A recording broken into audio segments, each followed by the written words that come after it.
Guys, in today's Python Dsa video, I am telling you about the solution with Python Dsa. So let's move to the computer screen and let's do a coding with laughing.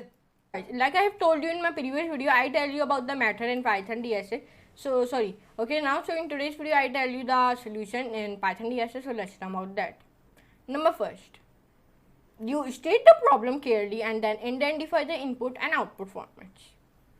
While this problem is stated clearly enough, it's always useful to try and express in your own words in the way it's most clear for you. Okay, please do it in your own words so it will be makes it most clear for you. Like this one problem, like this is one problem. So state that problem, express this problem in your own words. It will make you very easier for easier for you.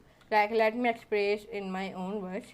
There is not only one hashtag for comment. There are many hashtags for comment, and the letters are not right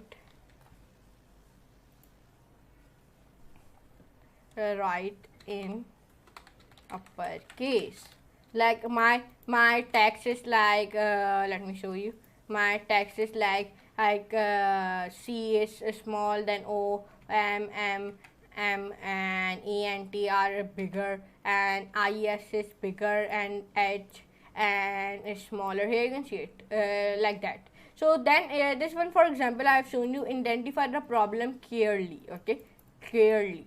Okay, so here you can see it. Today's video is about just for that. So I hope you can enjoy this class. In today's video, I tell you about the solution with Python Dsa. So I hope you can enjoy this class. If you enjoy, so please like this video, share, offer, and subscribe to my channel. Do not forget to all the notification bell also. So I meet you next class and next very amazing class. So for today, goodbye.